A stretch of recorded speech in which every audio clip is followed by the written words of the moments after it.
Tata cara ibadah New Normal Gereja Betani Kemah Pemulihan Madiun. Yang pertama, terkait ketentuan jumlah kuota jemaat oleh pemerintah, maka semua jemaat diharap untuk mendaftarkan diri terlebih dahulu.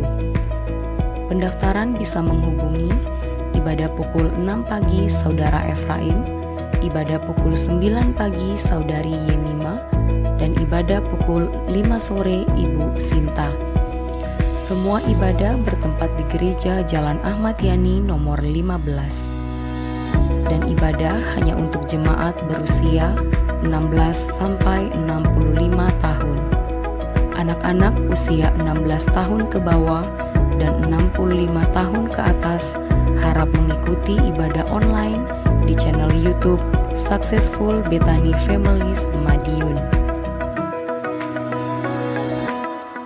Kedua, jemaat akan dicek suhu tubuh sebelum masuk ke lingkungan gereja. Mencuci tangan sebelum memasuki ruang ibadah atau menggunakan hand sanitizer. Jemaat wajib memakai masker di lingkungan gereja. Ketiga, dilarang bersalaman atau berpelukan. Menjaga jarak minimal 1 meter saat memasuki atau hendak keluar dari ruang ibadah. Tidak berkerumun di lingkungan gereja dan segera pulang bila ibadah telah selesai. Terima kasih karena sudah mematuhi protokol kesehatan. Gereja Betani Kemah Pemulihan Madiun selalu menjaga kebersihan ruang ibadah sebelum dan setelah ibadah.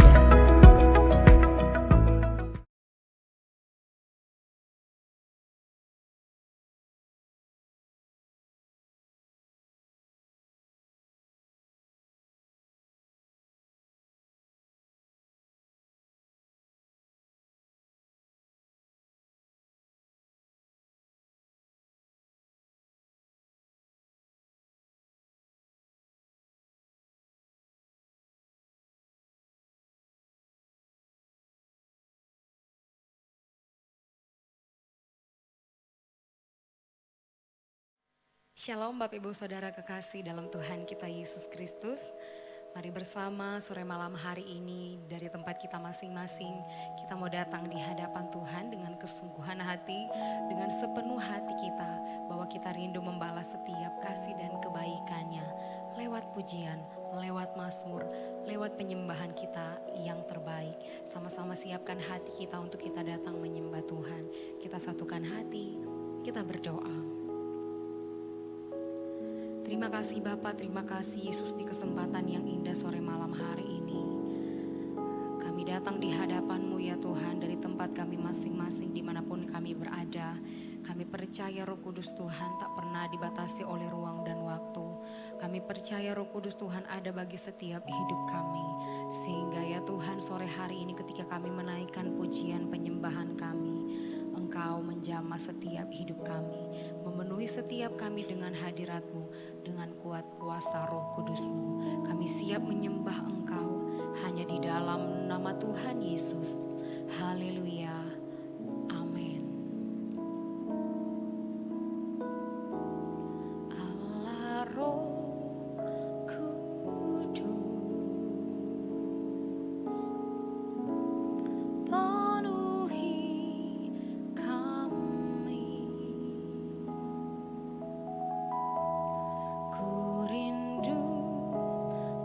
Selalu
Kami menyembah Engkau, Allah yang mulia, Engkau yang kudus, Bapa yang ajaib, Bapa yang mulia.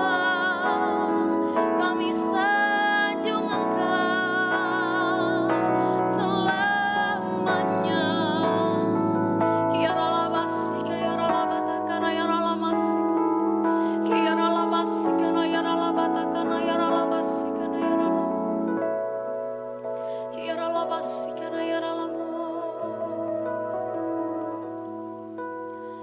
Sungguh kami mengucap syukur ya Tuhan, sebab bahwasanya kasih setiamu tetap terus kekal selama-lamanya dalam hidup kami.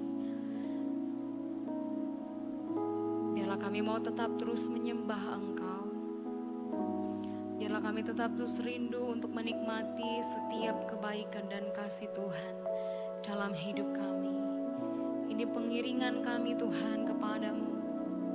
Kami rindu tetap terus membawa penyembahan kami, pujian kami, mazmur kami, pengagungan kami hanya yang terbaik bagi Engkau. Mari kekasih Tuhan, lebih lagi kita mau sembah Dia. Dari tempatmu masing-masing, mari angkat kedua tanganmu di hadapannya. Kami mengangkat tangan kami di hadapanmu ya Tuhan, sebagai tanda kami mau berserah akan setiap apa yang akan Tuhan perbuat dalam hidup kami. Sebab kami percaya oleh tangan-Mu ya Tuhan yang kuat, kami boleh mendapatkan kekuatan yang baru, mendapatkan sukacita yang baru, mendapatkan pemulihan dan kesembuhan, bahkan berkat yang melimpah bagi kehidupan kami. Kami percaya semuanya ada di dalam tangan-Mu ya Tuhan. Mari lebih lagi sembah Yesus.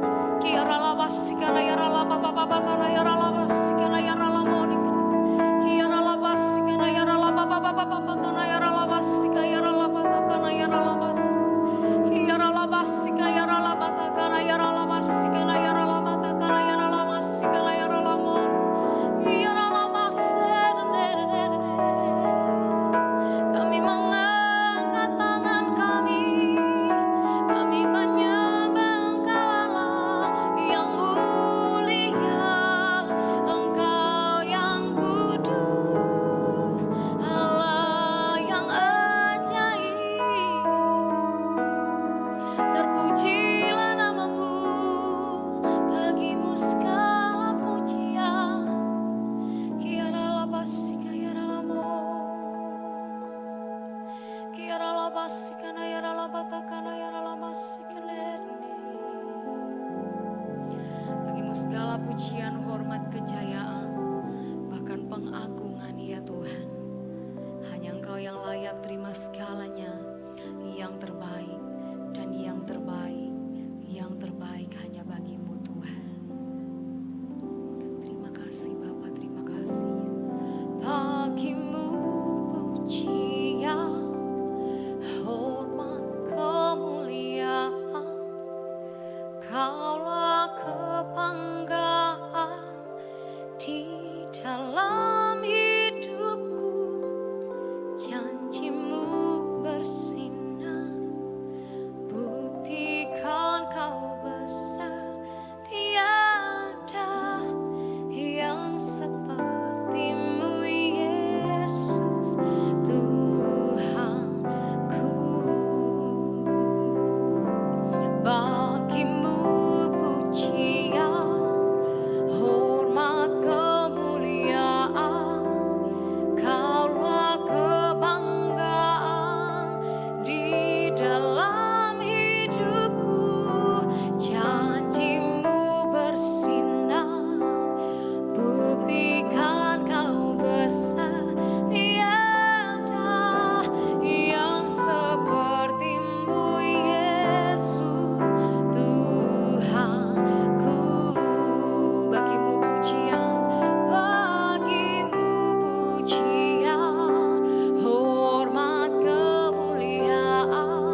Salam sejahtera dalam kasih Tuhan Yesus Kristus. Selamat berjumpa kembali dan bersyukur atas kesempatan yang indah ini. Saya diberikan kesempatan kepada Bapak Gembala untuk membagikan firman Tuhan dalam persekutuan doa. Saudara yang dikasihi Tuhan, mari kita menyiapkan hati untuk merenungkan firman Tuhan yang menjadi dasar dalam kehidupan kita setiap hari. Saudara yang dikasihi Tuhan, dalam menjalani hidup yang penuh dengan ketidakpastian seperti saat-saat ini, kita sangat membutuhkan Tuhan. Jangan sampai kita tidak membutuhkan Tuhan. Jangan sampai kita tidak peduli terhadap Tuhan, tetapi sebaliknya kita harus membutuhkan Tuhan dan penyertaan-Nya. Dan banyak sekali janji-janji dalam firman-Nya. Jika kita hidup bersama dengan Tuhan, kita akan sanggup melewati kesulitan hidup apapun bentuk tantangannya. Itu sebabnya saudara yang dikasihi Tuhan, untuk mendasari persekutuan kita dalam Tuhan, dengan Tuhan, kita selalu dengarkan firman-Nya. Kita akan belajar dari kitab Yosua, pasal 3, ayat 1 sampai ayat 17. Saya akan membacakan sebagian dari ayat-ayat yang kita renungkan, menjadi dasar renungan kita saat ini. Konteksnya menyeberangi sungai Yordan.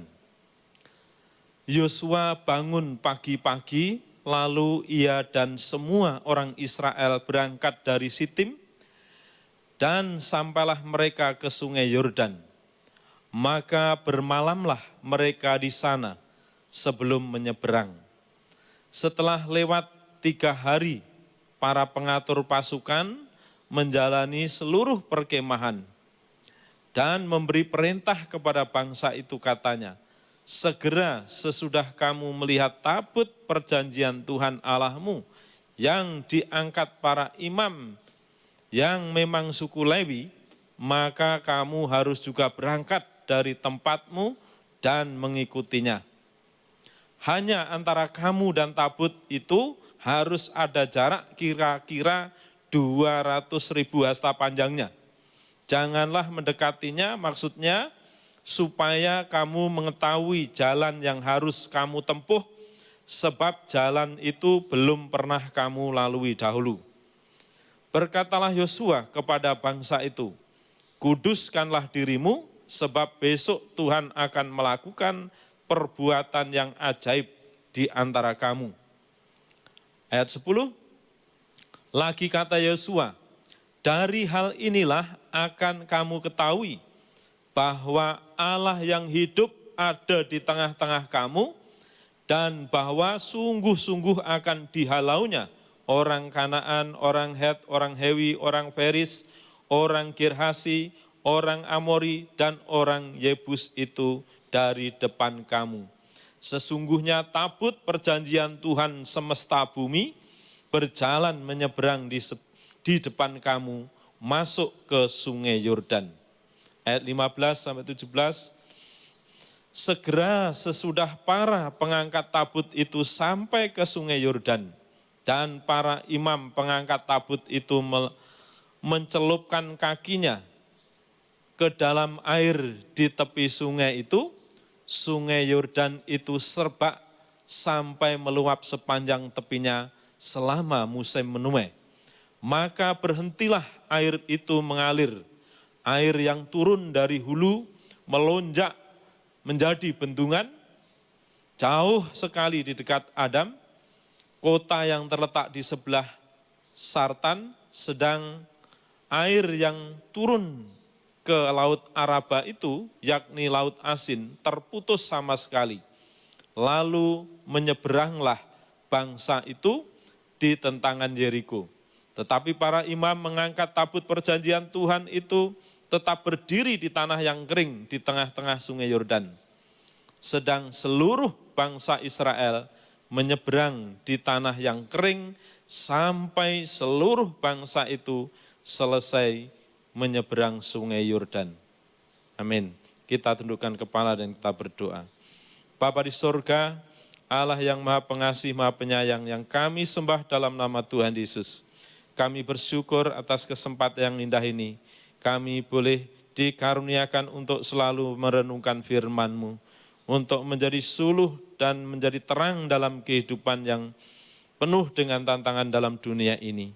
Sehingga kami selalu menikmati penyertaan Tuhan melalui firman yang Tuhan sampaikan kepada hamba-Mu untuk kami renungkan dan menjadi pedoman dalam hidup ini. Tuhan memberkati hamba-Mu yang sederhana menjadi salon berkat bagi jemaat-Mu, Gereja Betani, dan semua anak-anak Tuhan yang mendengarkan firman-Mu. Tuhan memberkati. Dalam nama Yesus kami berdoa. Haleluya. Amin. Saudara yang dikasihi Tuhan, perjalanan hidup kita, kalau saya merenungkan firman Tuhan, persis seperti digambarkan perjalanan bangsa Israel dari tanah Mesir, dari tanah perbudakan, menuju tanah perjanjian, menuju tanah Kanaan. Dalam perjalanan penuh dengan tantangan, dengan rintangan. Tetapi mereka bisa melewati semua karena rahasianya bersama dengan Tuhan. Termasuk dalam ayat yang kita renungkan, teks yang kita jadikan dasar renungan kita saat ini. Yosua pasal 3 ayat 1 sampai 17. Kalau saya meringkaskan dari ayat-ayat yang kita baca tadi, intisari dari ayat ini, pesannya sangat jelas, sangat menghibur, yakni bersama dengan Tuhan kita bisa melewati rintangan, tantangan seperti apapun. Seperti yang ditulis dalam ayat 10 tadi, lagi kata Yosua, dari hal inilah akan kamu ketahui bahwa Allah yang hidup ada di tengah-tengah kamu. Dan bahwa sungguh-sungguh akan dihalaunya orang Kanaan, orang Het, orang Hewi, orang Peris, orang Girhasi, orang Amori, dan orang Yebus. Itu dari depan kamu. Saudara yang dikasihi Tuhan, sebagaimana Tuhan ada di tengah-tengah bangsa Israel yang dipimpin oleh Yosua. Bangsa Israel yang dipimpin oleh Yosua untuk masuk tanah Kanaan ini adalah generasi yang kedua. Karena generasi yang pertama yang dipimpin oleh Nabi Musa, banyak yang telah tewas di perjalanan. Mereka tidak masuk ke dalam tanah perjanjian karena pemberontakannya. Tetapi generasi yang kedua inilah yang diperkenankan Tuhan untuk masuk ke dalam tanah perjanjian, tanah Kanaan, menikmati segala berkat Tuhan karena mereka mentaati akan firman-Nya. Nah, jadi saudara yang dikasihi Tuhan, sekali lagi bersama dengan Tuhan, kita bisa melewati tantangan-tantangan dalam hidup ini. Sebagaimana bangsa Israel, generasi yang kedua, yang dijanjikan oleh Tuhan untuk masuk tanah Kanaan. Walaupun banyak tantangan, rintangan, tetapi mereka berkemenangan karena mereka bersama dengan Tuhan.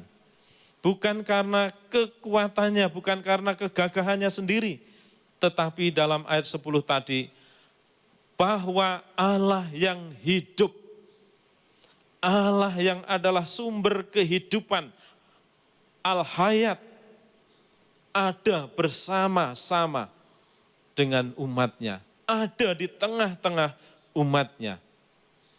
Saudara yang dikasihi Tuhan, janji ini tidak hanya untuk bangsa Israel yang telah lalu, tetapi kepada setiap orang yang bertobat dan menerima Tuhan Yesus Kristus menjadi Tuhan dan Juru Selamat. Allah Immanuel ada di dalam kehidupan kita, beserta dengan kita. Itulah yang menjadi penghiburan bagi kita sebagai umat tebusan Allah dalam perjanjian baru. Saudara yang dikasihi Tuhan, bersama dengan Tuhan kita melewati masalah apapun yang ada di depan kita. Namun kita harus mengikuti prinsip-prinsip kemenangan yang diberikan Tuhan kepada bangsa Israel melalui pimpinan Yosua yang telah dipercayakan oleh Tuhan kepada Yosua untuk memimpin bangsa Israel. Syarat yang pertama, kita harus taat kepada firman Tuhan. Dalam ayat 1 sampai ayat 4, kita tidak lepas dari pasal 1 ayat 1 dan 2 untuk mengerti secara utuh latar belakang dari ayat ini.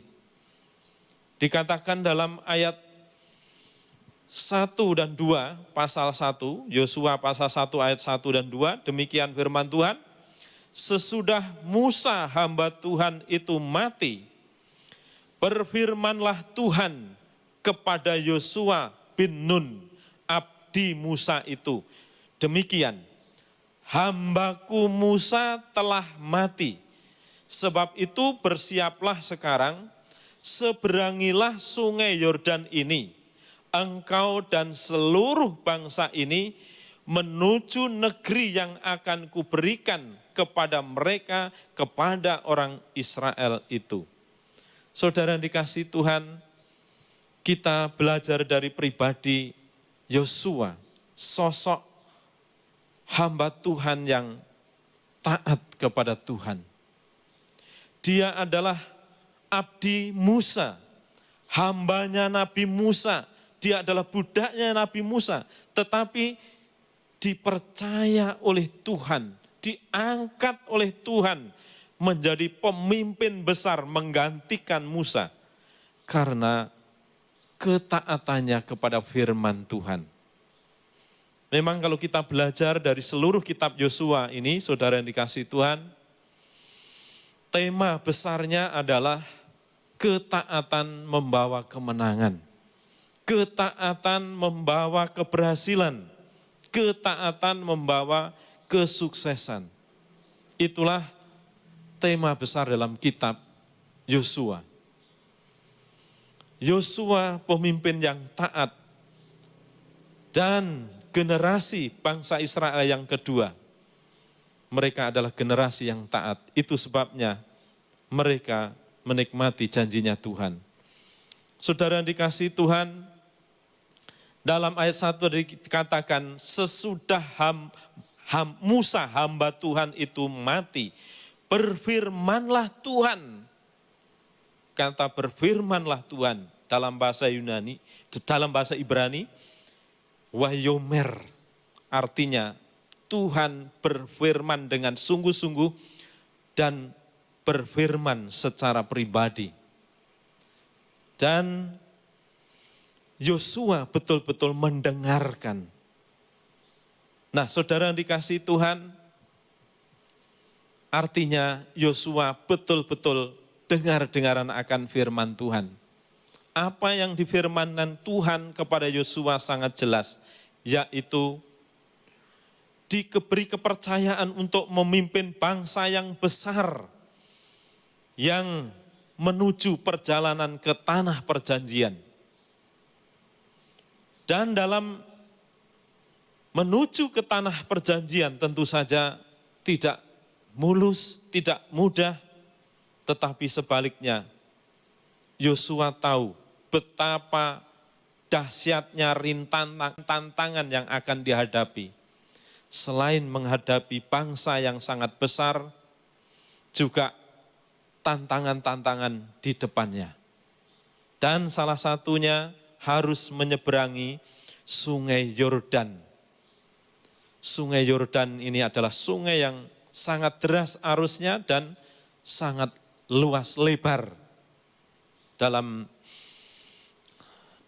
ensiklopedia, lebih dari 10 kilometer. Betapa dahsyatnya untuk menyeberang Sungai Yordan ini secara manusia tidak mungkin, mustahil. Tetapi Yosua mentaati. Ketika Tuhan berfirman, seberangilah Sungai Yordan bersama bangsa Israel. Dalam Yosua pasal 3 ayat 1-17 ini adalah wujud dari ketaatan Yosua kepada firman-Nya. Yosua bangun pagi-pagi, lalu ia dan semua orang Israel berangkat dari Sitim dan sampailah mereka ke Sungai Yordan. Maka bermalamlah mereka di sana sebelum menyeberang. Setelah lewat 3 hari, para pengatur pasukan menjalani seluruh perkemahan. Jadi Yosua mentaati apa yang difirmankan oleh Tuhan. Walaupun perintah itu sangat tidak mungkin secara manusia. Tetapi karena Yosua memiliki kepribadian karakter yang indah, yakni ketaatan kepada firman-Nya, ketundukan kepada firman-Nya. Ia bersedia, ia mentaati. Ia berjalan menuju ke Sungai Yordan yang akan dilewati. Nah, saudara yang dikasihi Tuhan, sekali lagi secara manusia, perintah Tuhan ini sangat berat, sangat sulit. Tetapi Tuhan mau umat untuk mentaatinya. Karena Tuhan berfirman, pasti disertai dengan hikmat-Nya. Untuk itu saudara yang dikasihi Tuhan, kita pun teladani Yosua, hamba Tuhan, yang dipakai oleh Tuhan untuk memimpin bangsa Israel, sampai dapat bisa menikmati tanah Kanaan. Saudara yang dikasihi Tuhan, untuk menjadi anak-anak Tuhan yang taat membutuhkan 2 hal. Yang pertama, kerendahan hati untuk dengar-dengaran firman Tuhan. Menghormati firman Tuhan dengan dengar-dengaran firman Tuhan. Saudara yang dikasihi Tuhan, memang kelihatannya sepele, dengar-dengaran atau mendengar firman Tuhan. Tetapi kalau tidak memiliki kerendahan hati, manusia pada umumnya sombong, congkak, tidak mau rendah hati. Untuk mendengar firman Tuhan, mendengar nasihat, pada umumnya sangat menolak, memberontak, dan tidak mau dengar-dengaran. Itu sebabnya kita kalau ingin menjadi hamba-hamba Tuhan, anak-anak Tuhan yang taat, kita harus memiliki hati, rendah hati untuk dengar-dengar firman Tuhan. Membaca, merenungkan firman Tuhan. Dan yang kedua perlu komitmen, janji setia, ketaatan perlu komitmen. Tanpa komitmen, tidak mungkin seseorang akan menjadi orang yang taat kepada Tuhan. Saudara yang kasih Tuhan, firman Tuhan memberikan perintah kepada umat-Nya, tentu saja tidak melampaui batas kekuatan kita. Tuhan hanya ingin supaya kita dan mentaati dengan rendah hati. Itu sebabnya dengar-dengaran firman Tuhan itu penting sekali. Dan menjadikan firman Tuhan harus di atas segala-galanya dalam hidup kita. Dengan kata lain, firman Tuhan harus menjadi otoritas tertinggi dalam kehidupan kita. Kalau setiap orang Kristen memiliki prinsip firman Tuhan harus memiliki otoritas tertinggi dalam hidup ini, pasti orang Kristen akan menghormatinya dengan mendengar firman Tuhan dengan setia dan melakukan setiap kehendaknya. Kehendaknya tidak sulit bagi kita. Kita hanya percaya dan melakukan sesuai dengan kehendaknya. Bersekutu, membaca firman-Nya, berdoa, memberitakan Injil, mentaati kehendaknya, itu firman yang sangat praktis dalam kehidupan kita. Yang harus kita lakukan. Saudara yang dikasihi Tuhan, berkat ketaatannya, maka bangsa Israel menikmati janjinya Tuhan. Mereka melewati sungai Yordan yang secara manusia mustahil, tetapi Tuhan mengadakan mujizat pertolongan yang ajaib. Kemudian yang kedua, syarat yang kedua, supaya dalam kehidupan kita bersama dengan Tuhan, kita bisa melewati segala tantangan. Kita harus menguduskan diri. Dalam ayat 5 dan 6 dikatakan demikian. Berkatalah Yosua kepada bangsa itu, kuduskanlah dirimu, sebab besok Tuhan akan melakukan perbuatan yang ajaib di antara kamu. Saudara yang dikasihi Tuhan, firman Tuhan kepada Yosua, dan Yosua menyampaikan kepada umat, kuduskanlah dirimu, sebab besok Tuhan akan melakukan perbuatan yang ajaib di antara kamu. Bangsa Israel ketika hendak menyeberang sungai Yordan, pasti penuh dengan teka-teki, penuh dengan tanda tanya. Bagaimana bisa melewati sungai yang sangat dalam dan sangat deras arusnya? Apakah mungkin? Apakah bisa? Tetapi firman Tuhan memberitahukan bahwa mujizat Tuhan akan menyertai mereka. Tetapi sebelum Tuhan mengadakan mujizat untuk umat tebusannya, Tuhan menuntut supaya umat menguduskan dirinya selaras dengan pribadinya Tuhan. Jadi karena Allah itu adalah Allah yang maha kudus, maka umat yang disertai Tuhan dan umat yang akan mengalami pertolongan mujizatnya Tuhan harus hidup dalam kekudusan seperti Allah. Saudara dikasihi Tuhan, kata kudus dalam bahasa Ibrani, kados, artinya dipisahkan. Dipisahkan dari dan untuk. Jadi pengertiannya dipisahkan dari dosa, dipisahkan dari duniawi untuk maksud Tuhan. Untuk maksud khususnya Allah. Contoh-contoh tentang kekudusan, tentang pengudusan dalam perjanjian lama, secara teologis dijadikan dasar untuk pengertian secara teologis dalam perjanjian baru tentang kekudusan kita.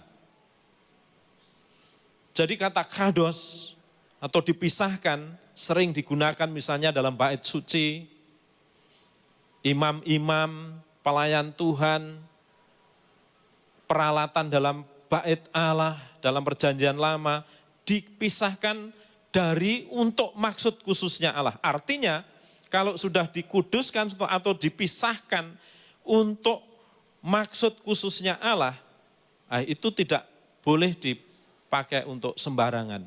Hanya yang berhubungan dengan kepentingan untuk kemuliaan Tuhan. Seandainya untuk kepentingan dunia, tentu saja tidak diperkenankan karena sudah dipisahkan dari duniawi dan untuk maksud khususnya Allah. Itu artinya dikudus. Jadi kalau umat dikuduskan artinya harus memisahkan diri dari duniawi, harus memisahkan diri dari dosa dan untuk maksud khususnya Allah. Dan ini memberikan pengertian kekudusan, pengudusan, keselamatan dalam Tuhan Yesus Kristus. Kalau kita disebut hagios dalam bahasa Yunani, orang-orang kudus. Artinya kita orang yang telah dikuduskan, diselamatkan oleh darah Yesus, sama dengan dikuduskan. Artinya dipisahkan dari dunia, dari dosa untuk maksud khususnya Allah. Yaitu untuk kemuliaan Allah. Itu sebabnya kalau kita sudah bertobat lahir baru percaya Tuhan Yesus, kita hidup sudah diselamatkan, artinya sama dengan kita dikuduskan, dipisahkan dari dosa dan dikhususkan bagi maksud khususnya Allah. Itulah indahnya menjadi umat pilihan Allah. Jadi pengudusan salah satu arti dari keselamatan dalam Tuhan Yesus.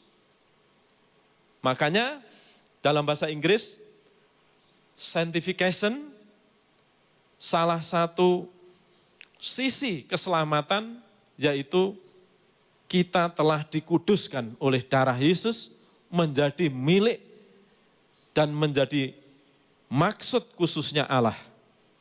Setiap orang yang telah bertobat menerima Yesus sebagai Tuhan dan Juru Selamat. Sehingga hidup kita setelah dikuduskan oleh darah Yesus menjadi milik Tuhan, diselamatkan, memiliki keselamatan yang pasti di kekekalan. Selama kita menumpang di dunia ini, kita harus terus-menerus memisahkan diri dari dosa. Dan hidup untuk maksud khususnya Allah, yaitu selalu memuliakan nama Tuhan melalui seluruh aspek hidup kita, baik pikiran, perkataan maupun perbuatan dalam setiap hari. Ukurannya memuliakan Tuhan atau tidak, karena kita dikuduskan oleh darah Yesus, tujuannya untuk kemuliaan Tuhan, untuk maksudnya Tuhan. Ini harus dipahami, karena kalau tidak orang Kristen, walaupun mengaku sudah lahir baru, tetapi hidupnya untuk mencari kesenangan sendiri, untuk mencari kemuliaan dunia, dan tidak mengerti maksud tujuan dari keselamatan itu. Nah, jadi saudara yang dikasihi Tuhan,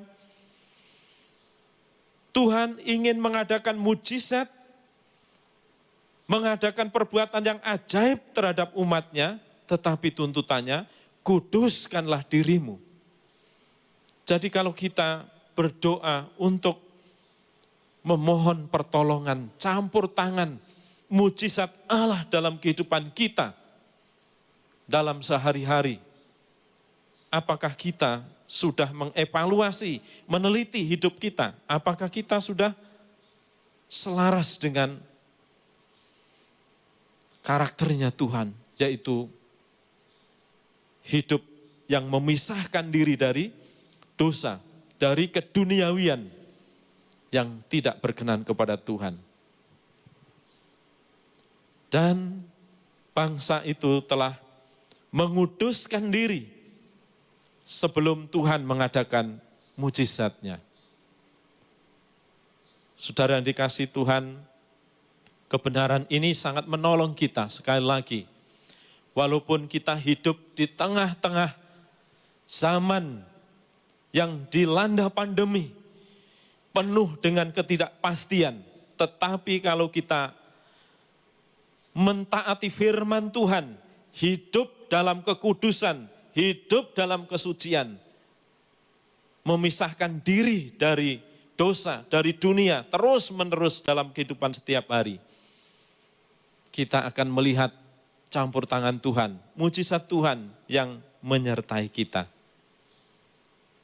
Sekali lagi saudara yang kasih Tuhan, kita adalah orang-orang kudus.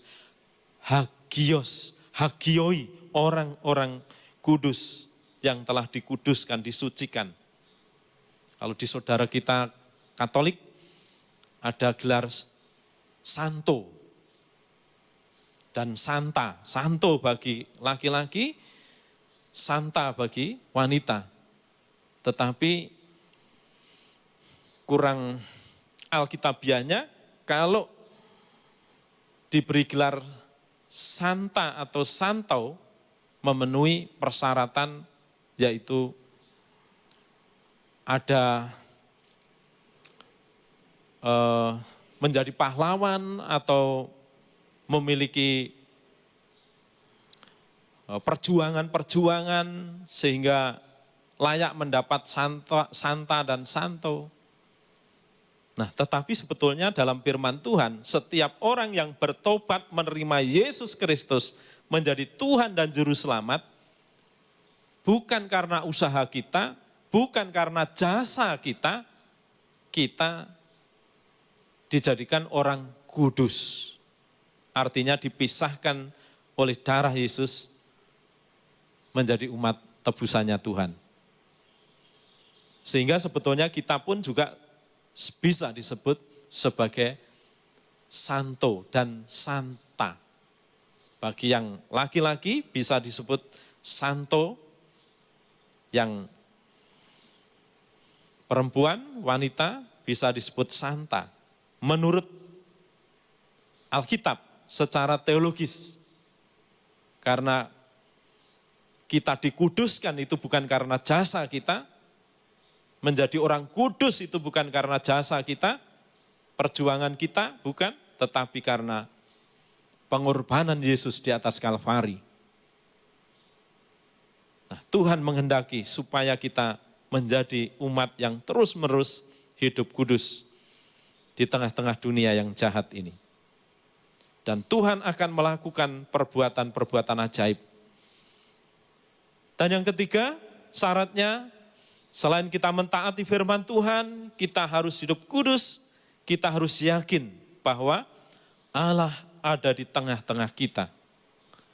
Allah yang sumber segala kehidupan ada di tengah-tengah kita. Dalam ayat 10 dikatakan, lagi kata Yosua, dari hal inilah akan kamu ketahui bahwa Allah yang hidup. Dalam bahasa Ibrani El-Hayat, Hayah, hidup, sumber segala kehidupan. Bahwa Allah yang hidup ada di tengah-tengah kamu, dan bahwa sungguh-sungguh akan dihalaunya orang-orang Kanaan, orang Het, orang Hewi, orang Feris, orang Giras, orang Amori, dan orang Yebus itu dari depan kamu. Saudara yang dikasihi Tuhan, Allah berjanji, tidak hanya sekedar janji, tetapi Allah sungguh-sungguh mau bersama-sama dengan umatnya. Dia terang-terangan menyatakan diri bersama-sama dengan umat ketebusannya. Dan penyataannya, keterang-terangannya Allah ada bersama-sama dengan mereka. Dinyatakan dengan berbagai tanda mujizat. Dan salah satunya di sini adalah tabut perjanjian yang selalu diulang-ulang. Tabut perjanjian yang selalu di depan. Tabut perjanjian yang selalu memimpin mereka dalam perjanjian lama. Tabut perjanjian. Tabut yang diangkat oleh para imam, para suku Lewi. Ini adalah tanda, lambang kehadiran Allah di tengah-tengah mereka. Misalnya dalam ayat 4, bahwa bangsa Israel belum pernah melalui jalan yang dilalui, maka tabut itu ditaruh di depan untuk menuntun bangsa Israel. Artinya Allah sendiri hadir dan menuntun bangsa itu di jalan yang belum pernah dilalui. Saudara yang dikasihi Tuhan, kita pun juga demikian. Kita belum tahu jalan yang akan kita lalui ke depan yang penuh dengan ketidakpastian. Tetapi kalau Tuhan kita taruh di depan, menjadi pemimpin kita, menjadi pengarah hidup kita, maka Tuhanlah yang akan berperang bagi kita. Tuhanlah yang akan menolong umatnya. Seperti bangsa Israel. Tuhan ada di tengah-tengah kita. Bahwa Allah yang hidup ada di tengah-tengah kamu. Dan bahwa Allah yang akan berperang bagi kamu. Nah, saudara yang dikasihi Tuhan, Allah yang kita sembah, ketika datang Allah yang kita sembah adalah Allah yang sama. Allah yang telah menyertai Yosua dan bangsa Israel adalah Allah yang sama. Dia adalah Allah yang hidup dulu, sekarang, dan selama-lamanya. Dia telah menyatakan diri dalam Tuhan Yesus Kristus. Yahweh, Juru Selamat yang maha mulia, telah menyatakan diri ke dalam dunia 2000 tahun yang lalu dengan nama yang sama. Yesua, Yesus, Juru Selamat. Allah adalah Juru Selamat. Allah adalah Juru Selamat yang menyelamatkan bangsa Israel. Menyeberangkan dari Laut Tibereu dan menyeberangkan dari Sungai Yordan adalah Allah yang sama yang telah menyatakan diri dengan nama Immanuel, Allah beserta kita, Allah bersama dengan kita, menyertai kita. Itu harus menjadi keyakinan kita. Dan berkatnya, ayat yang ke-15 sampai ayat 17. Segera sesudah para pengangkat tabut itu sampai ke Sungai Yordan dan para imam pengangkat tabut itu mencelupkan kakinya dalam air di tepi sungai itu, Sungai Yordan itu serbak sampai meluap sepanjang tepinya selama musim menuai. Maka berhentilah air itu mengalir, air yang turun dari hulu melonjak menjadi bendungan, lalu jauh sekali di dekat Adam, kota yang terletak di sebelah Sartan. Sedang air yang turun ke Laut Araba itu, yakni Laut Asin, terputus sama sekali. Lalu menyeberanglah bangsa itu di tentangan Yeriko. Saudara yang dikasihi Tuhan, janji Tuhan digenapi. Bangsa itu akan mengalami perbuatan yang ajaib dari Tuhan ketika hendak menyeberangi Sungai Yordan dan ketika tabut perjanjian menginjak, para imam yang membawa tabut perjanjian menginjakkan kakinya di air Sungai Yordan. Sementara itu aliran sungai itu berhenti menjadi bendungan. Dan ada tanah yang bisa dilewati, menjadi jalan yang rata, menjadi jalan yang dapat dilewati sehingga bangsa Israel bisa menyeberang menuju ke tanah Kanaan. Saudara yang dikasihi Tuhan, dan mereka akhirnya menyeberanglah bangsa yang besar itu melewati Sungai Yordan dengan pertolongan Tuhan yang sangat ajaib. Saudara yang kasih Tuhan, prinsip ini sungguh-sungguh sangat memberkati hidup kita di akhir zaman. Yang tantangannya walaupun tidak seperti bangsa Israel secara fisik, tetapi dalam perjalanan hidup kita pun juga banyak tantangan yang secara manusia mungkin kita tidak sanggup melewati. Tetapi sekali lagi, kalau kita bersama dengan Tuhan, apakah yang tidak dapat dihalaukan oleh Tuhan. Tuhanlah yang akan berperang bagi kita. Tetapi kita harus menjadi umat yang taat, yang terus menjaga kekudusan dalam hidup ini setiap hari. Dan mengimani, mempercayai Allah yang telah menyelamatkan kita, ada di tengah-tengah kita. Saya percaya berkat-Nya pun juga akan kita terima sebagaimana perbuatan ajaib yang dilakukan bangsa Israel, juga dilakukan perbuatan ajaib dalam kehidupan kita.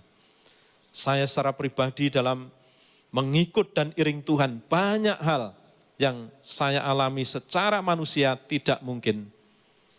Tetapi bersama Tuhan, semua itu bisa mungkin. Dan saya bersyukur dikaruniakan iman kepada Yesus Kristus, keselamatan dan menikmati segala perjalanan hidup dalam dunia yang penuh tantangan ini bersama dengan Tuhan Immanuel. Allah yang sama memberkati kita semua. Tuhan memberkati, kita tundukkan kepala. Terima kasih Bapa di sorga atas kasih anugerah-Mu dalam hidup ini. Kami bersyukur karena Tuhan telah menyatakan diri dalam kehidupan kami. Kami bersyukur atas karunia-Mu, kami boleh mengenal Engkau Allah yang hidup, sumber segala kehidupan yang telah menyatakan diri dalam nama Tuhan Yesus Kristus, Immanuel, Allah beserta kami. Tuhan, ajarlah kami untuk menjadi pribadi yang taat seperti Yosua. Dan ajarlah kami untuk hidup kudus, hidup suci karena Tuhan telah menguduskan kami, menyucikan kami dari segala bentuk dosa dan telah menjadikan umat ketebus-Mu. Tuhan, ajar kami untuk mempercayakan seluruh hidup ini setiap hari terus-menerus kepada Engkau, Allah yang Immanuel beserta kami. Tuhan memberkati firman, berkati seluruh dan jemaat-Mu. Yang sakit Tuhan sembuhkan, ulurkan tangan-Mu, adakan mujizat-Mu. Yang mengalami pergumulan-pergumulan Tuhan, kiranya Tuhan menyatakan tangan-Mu, mengangkat dan menolong. Tuhan juga Engkau memberkati semua sidang jemaat-Mu untuk hidup dalam kasih Tuhan, walaupun hidup di tengah-tengah pandemi secara manusia, tidak tahu ujung pangkalnya, tetapi biarlah kami mempercayakan seluruh hidup ini kepada Allah yang hidup, yang memelihara, menjaga kami. Tuhan memberkati seluruh usaha pekerjaan anak-anak Tuhan, walaupun di tengah pandemi, biarlah tetap bekerja di bawah berkat Tuhan. Tuhan juga memberkati pelayanan, baik di tempat ini Tuhan memberkati Bapak Gembala dan semua anak cucunya. Berkati Bapak Yeri dan semua keluarga dan semua aktivis gereja, dan Tuhan memberkati seluruh sidang jemaat-Mu. Pakailah untuk menjadi alat-Mu, menjadi saksi-Mu, menceritakan kasih Kristus kepada setiap orang yang dijumpainya. Tuhan memberkati pelayanan tempat ini, Tuhan, supaya semua anak-anak Tuhan boleh kembali berbakti walaupun di masa pandemi, biarlah mereka tetap tekun setia mencari Tuhan, membutuhkan Tuhan dalam kehidupannya. Terima kasih Tuhan, dan Engkau lindungi semua umat ketebusan-Mu, baik iman dan imunitasnya, tetap aman, sentosa dalam lindungan Tuhan. Dan kalau Tuhan kehendaki, Tuhan mengangkat wabah ini dari muka bumi. Terima kasih Tuhan, kehendak-Mu yang jadi kuasa-Mu yang dinyatakan. Dalam nama Tuhan Yesus, kami berdoa dan bersyukur. Haleluya. Amin. Segala pujian bagimu, segenap nafas muliakan-Mu. Surga bumi kan berseru, kuduslah Tuhan.